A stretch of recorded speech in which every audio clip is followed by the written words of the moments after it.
Assalamualaikum warahmatullahi wabarakatuh. Selamat pagi teman-teman semua. Alhamdulillah hari ini saya berkesempatan untuk mewawancarai Ibu Dr. Lesti Hestianiti MIRS selaku Direktur RSUD Sawah Besar, yang dimana sudah meluangkan waktunya. Terima kasih banyak Ibu sudah memberikan kesempatan agar saya bisa langsung belajar dan mendengar pengalaman Ibu langsung. Oke. Sebelumnya saya ingin bertanya, bagaimana Ibu kabarnya hari ini? Alhamdulillah kabar baik. Alhamdulillah, senang sekali mendengar Ibu. Ya. Mungkin sebelum kita mulai ke pertanyaan intinya, saya ingin mendengar langsung Ibu, kira-kira bagaimana sih Ibu perjalanan karir Ibu hingga dipercaya menjadi Direktur RSUD Sawah Besar, dan mungkin apakah ada pengalaman atau mungkin tantangan yang paling berkesan selama ini Bu? Ini boleh diceritakan Ibu? Terima kasih Mbak Putri ya.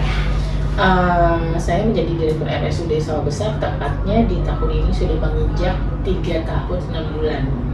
Ya, sebelumnya saya diamanahkan menjadi Direktur RSUD Taman Sari 3 tahun 3 bulan, dan sebelumnya lagi adalah Kepala Puskesmas Kecamatan Matraman selama 5 tahun.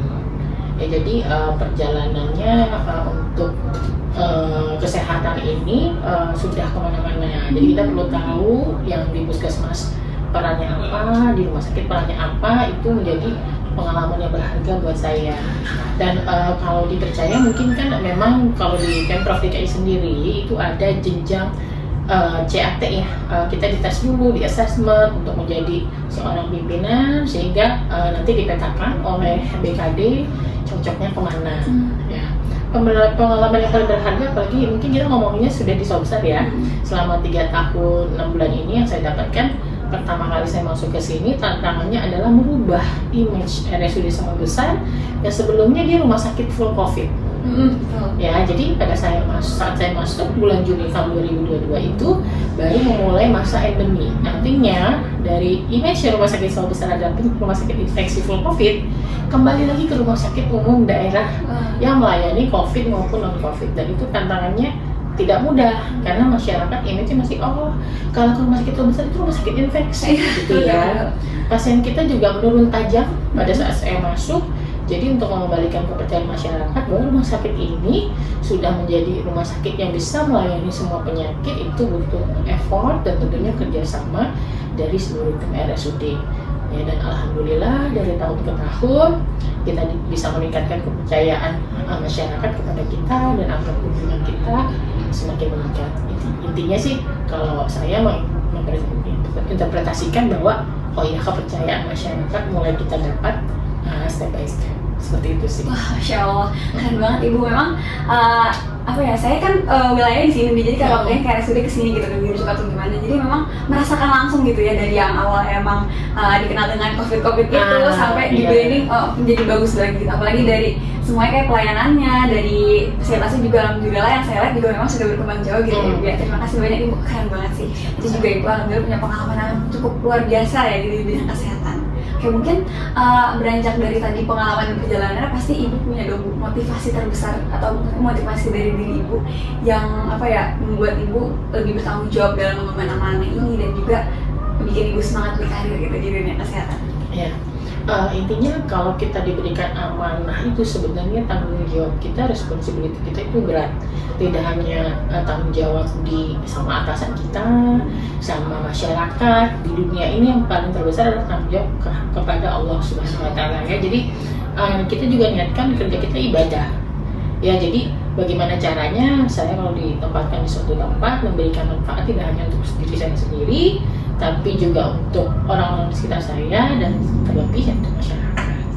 Seperti itu. Jadi niatnya dilurusin dulu, gitu kan. Insya Allah nanti biasanya semesta mengikuti. Ya, berarti. Jadi semuanya berjalan dengan niatnya karena Allah. Jadi nanti semuanya akan dipermudah gitu ya Ibu ya. Masya Allah. Betul. Mungkin kita langsung ke pertanyaan intinya Ibu.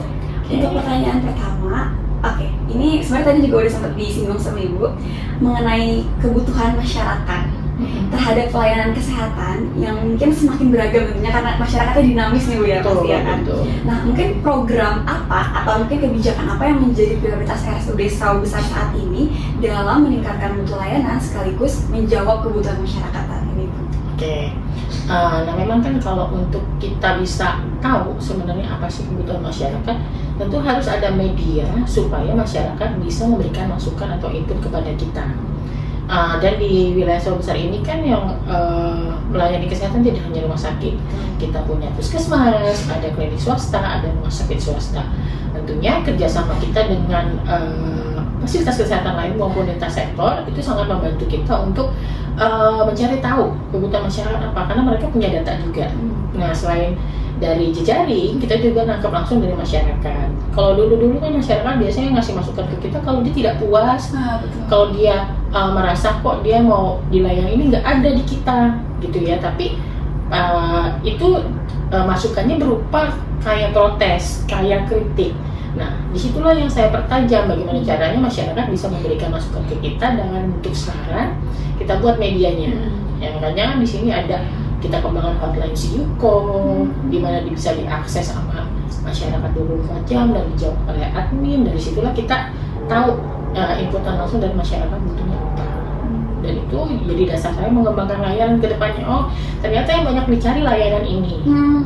Seperti itu sih lebih kurang. Jadi memang difokuskan untuk menjawab kebutuhan masyarakat tadi juga dengan mewadahi untuk mendengar respon langsung dari masyarakat dari hotline itu. Mungkin bisa diinfoin tuh Bu, barangkali bermanfaat tentang hotline yang tadi Ibu bilang, websitenya mungkin. Oh ya, website sih sebenarnya lagi kita kembangkan. Tapi selain website kami punya hotline Siyuko, di mana nomornya itu sudah ada di media sosial kami ya, Instagram RSUD Sawah Besar. Di situ setiap hari perubahan jadwal, perubahan informasi itu secara update kami posting baik melalui IG Stories maupun IG Feed. Gitu ya. Wah, emang saya juga kemarin sempat ngeliat Instagramnya, udah keren banget, Ibu udah 14.000 followers, keren banget, terus juga aktif juga ya adminnya. Jadi memang untuk saat ini, apalagi kita nih kaum Gen Z gitu ya Bu ya, biasanya ngeliat tuh dari rumah sakit, dari oh ini nih kayak dari Instagramnya, jadi brandingnya udah bagus banget, keren banget Ibu, luar biasa. Oke, mungkin sangat menarik Ibu, rasanya kalau misalnya berbicara tentang masalah kesehatan di wilayah gitu ya.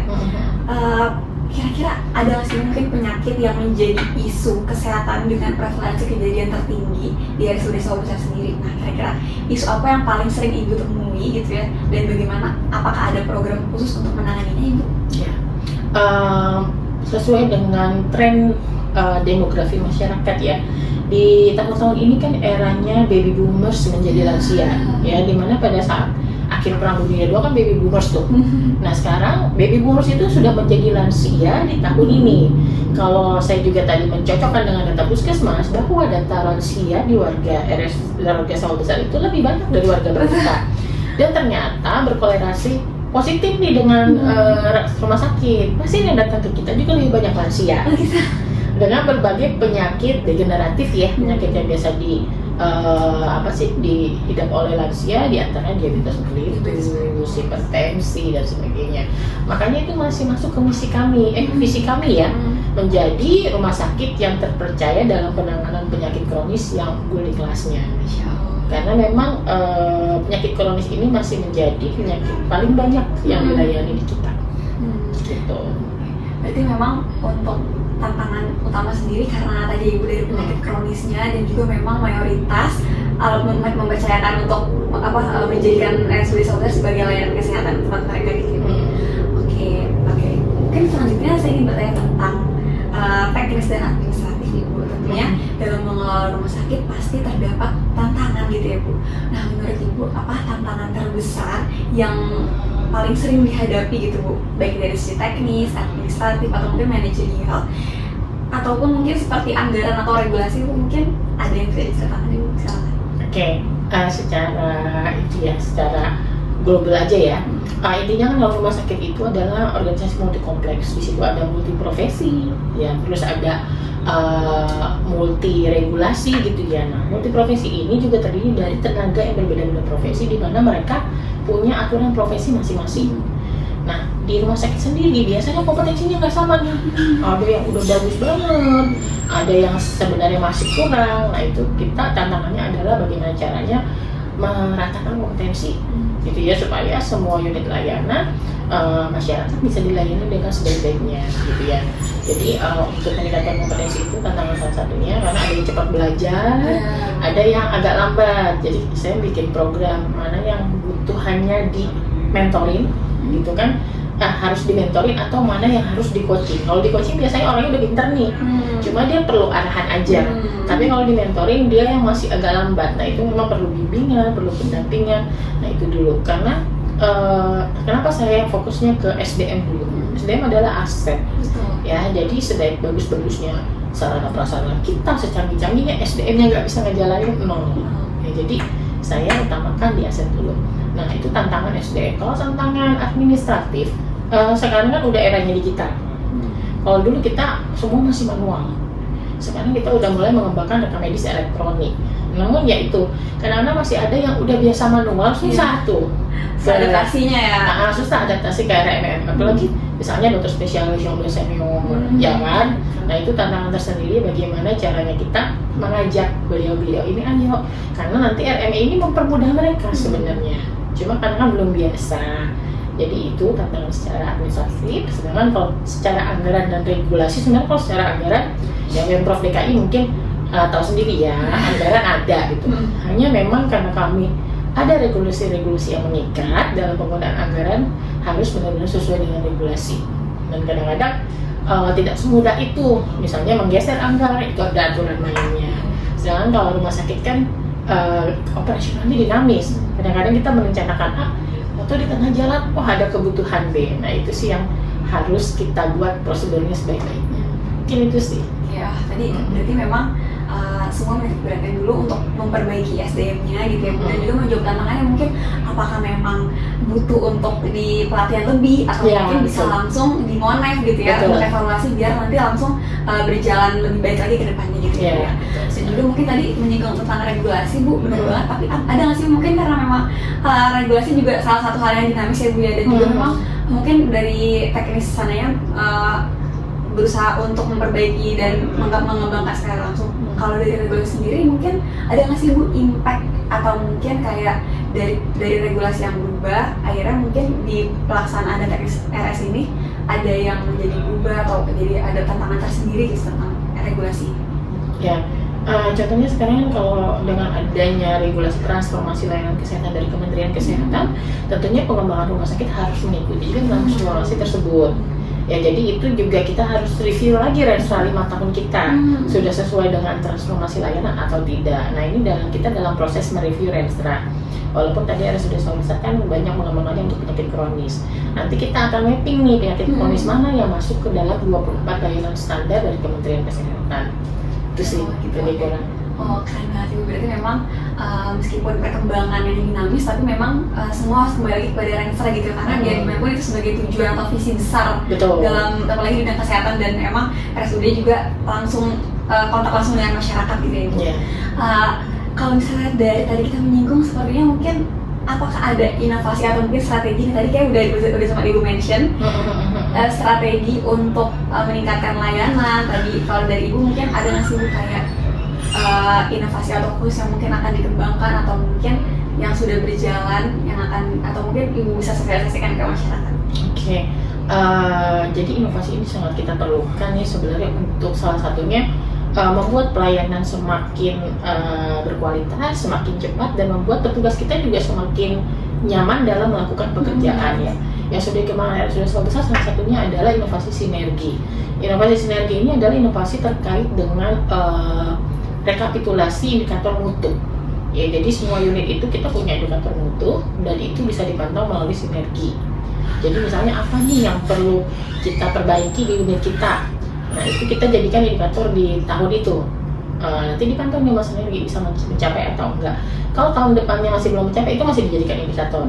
Tapi kalau sudah mencapai, unit tersebut harus mencari indikator baru yang belum bisa tercapai. Begitu ya. Terus yang kedua yang terkait keterbukaan informasi. Ya, Hotline Siuko itu salah satunya selain dia untuk menangkap keluhan pelanggan, masukan pelanggan, dia juga sebagai pasti karena untuk memberikan informasi secara akurat. Ya, jadi di 24 jam ada adminnya tersendiri. Jadi kalau ada yang mau nanya tentang penunjang, itu ada adminnya. Ada yang mau nanya tentang diagnosis, itu ada adminnya. Kita udah punya tim admin si Hotline Siuko. Lalu terkait penyakit-penyakit kronis, kita juga udah punya inovasi-inovasi, dan bahkan ini sudah ada yang mendapat penghargaan nasional, gitu ya. Contoh untuk pasien-pasien ulkus diabetikum, nah itu ada pendampingnya sampai kita lakukan mulai dari dia pulang dari rumah sakit itu nggak kita lepas. Ya kan biasanya kalau dia pasien rumah sakit, kalau dia pulang dari rumah sakit tanggung jawab kita selesai. Nah ini enggak. kita akan ingatkan waktu kontrolnya gitu kan, kita akan pantau apakah ulkusnya itu sempurna atau tidak. Nah itu ada namanya akselerasi inovasinya. Jadi kita akan mengembangkan lagi yang dalam waktu dekat ini untuk pasien-pasien risiko jantung, dan ini koordinasi dengan puskesmas yang kebetulan juga punya pasukan putih. Ya, jadi nanti inovasinya akan berkolaborasi sama puskesmas yang sedang kita kembangkan, yang mudah-mudahan ini juga menjadi alat untuk meningkatkan lagi kualitas layanan kita di masyarakat. Berarti memang untuk pasien-pasien yang sudah mendapatkan pelayanan kuratif tidak hanya sampai di kuratif, tapi memang dipantau secara rehabilitatif juga gitu ya. Terus kolaborasi sama jejaring kita, puskesmas, klinik. Tadi kalau pasukan putih itu apa yang? Kalau pasukan putih ini sebenarnya puskesmas, di bawah puskesmas. Oh gitu. Ya kan, jadi karena puskesmas punya pasukan putih, kami juga punya pasien-pasien yang perlu dipantau. Nanti yang porsinya pasukan putih mana, yang kami ikut mendampingi pasukan putih, pastinya seperti apa. Jadi seperti kader gitu yang mungkin relawan gitu. Sebenarnya kayak caregiver ya, kayak pendamping kesehatan. Pendamping kesehatan. Oke. Gitu. Wah, Masya Allah, berarti tadi memang sudah ada kolaborasi lintas sektor dan juga dengan masyarakat gitu ya. Tapi kalau dari tadi nih udah strateginya Masya Allah banget tuh, saya mengapresiasi setinggi-tingginya atas inovasi. Doain aja ya bisa jalan dengan baik. Amin, semoga tercapai target-targetnya juga ya Bu ya. Kira-kira ada nggak sih Bu mungkin dukungan apa yang dibutuhkan oleh RSUD Sawah Besar, baik dari pemerintah, masyarakat, atau mungkin dari pihak lainnya agar program dan strategi ini bisa berkelanjutan dan berkesinambungan gitu? Sebenarnya kalau di masyarakat mereka sudah sangat-sangat membantu sekali dengan masukan-masukannya. Tapi memang kendala di RSUD Sawah Besar salah satunya mungkin bisa lihat sendiri ya. Kami RSUD dengan lahan yang hanya 1.103 meter persegi. Jadi hambatan kami adalah untuk mengembangkan layanan karena kami butuh space gitu ya, dan memang itu masih kami upayakan. Semoga nanti kedepannya ada kesempatan untuk mendapatkan lahan relokasi sehingga kita bisa lebih mengembangkan rumah sakit sebesar. Masya Allah, benar banget Ibu ya tadi. Dari sisi pelayanan juga memang asik banget sejalan dengan lahannya gitu ya Bu ya. Jadi biar tidak ada terlalu tumpang tindih gitu ya Bu ya. Oke, selanjutnya mungkin kira-kira nih Ibu, saya sebagai Gen Z gitu ya Bu, mahasiswa kesehatan masyarakat yang mungkin ingin mendengar kira-kira apakah ada pesan khusus gitu untuk kita generasi muda, khususnya juga mahasiswa kesehatan masyarakat atau mungkin mahasiswa dari jurusan lain untuk ikut berkontribusi dalam bidang kesehatan di Indonesia. Oke, Gen Z ini kan terkenal dengan generasi yang sangat mudah sekali menyerap informasi ya. Dan sebenarnya mereka itu pintar-pintar gitu ya, dan mereka hanya butuh biasanya diarahin dan sebagainya cepat gitu ya. Cuman kadang-kadang ciri-ciri Gen Z kadang-kadang tuh baper ya kan, kalau misalnya kok nggak berhasil ya, dia kan ganti yang lain gitu. Jadi harus dikembangkan ketekunannya gitu ya, terus mau taunya tetap dipelihara tapi dalam porsi positif ya, karena Gen Z ini sebenarnya udah punya modal, dia mudah memahami informasi. Jadi kalau dia bisa fokus, tekun, insya Allah si Gen Z ini bisa jadi generasi penerus yang luar biasa. Masya Allah, kalau bener banget. Mungkin karena memang di era digital ini ya Bu ya, karena memang informasi berkembang dengan sangat cepat, dan kita nih kaum muda mungkin sering scroll TikTok, jadi lebih cepat dapat informasi dari TikTok bukan dari buku gitu ya. Jadi memang media lah ya. Iya, media. Jadi memang dibutuhkan ketekunan gitu ya Bu ya. Oke Bu, mungkin itu sudah cukup untuk wawancara kita pada hari ini. Apakah dari poin-poin tadi yang sudah kita bahas ada yang ingin ditambahkan Ibu mungkin untuk melengkapi pertanyaan-pertanyaan lain dan jawaban-jawaban yang mungkin belum terjawab, atau apa yang Oke, pesan saja. Kadang-kadang kita baru melihat pasien itu datang ke kita udah harus mendapatkan kuratif ya, pengobatan, dan kadang-kadang stadiumnya udah parah gitu ya. Jadi kalau mereka kembali kepada generasi muda kita nih ya, biasakanlah mencegah ketimbang mengobati. Ya, biasakan pola hidup sehat ya, karena sebenarnya kan semuanya itu kesehatan kita tergantung dari pola hidup kita. Jadi pembiayaan kesehatan juga termasuk yang besar kalau udah sampai ke kuratif. Tapi kalau kita bisa mencegah dari awal gitu ya, itu bisa pembiayaan lebih baik, masyarakat sehat, dan rumah sakit juga bisa fokus untuk screening kesehatan. gitu. Jadi untuk tidak hanya menyembuhkan tapi meningkatkan kualitas hidup masyarakat. Oke, Masya Allah, ini sangat amat menyentuh pesan Ibu karena memang saya sendiri di kesehatan masyarakat tuh mungkin masih banyak yang bilang Kesmas tuh kerjanya apa ya, ngapain ya gitu, Padahal itu bergeraknya titik beratnya. iya di bidang preventif dan promotif, justru sebelum ada yang terjatuh lebih jauh di kuratifnya justru kita cegah dulu gitu ya. Terima kasih banyak Ibu atas pesan menyentuhnya, terima kasih juga sudah meluangkan waktu untuk sharing ke saya dan ke teman-teman yang mungkin semoga video ini bisa bermanfaat tidak hanya bagi diri saya, tentunya juga bagi teman-teman yang menonton. Terima kasih banyak Ibu. Oke, sukses juga untuk Mbak Putri ya. Semoga semakin bermanfaat untuk masyarakat. Terima kasih banyak. Oke, begitu Ibu. Kata Bella.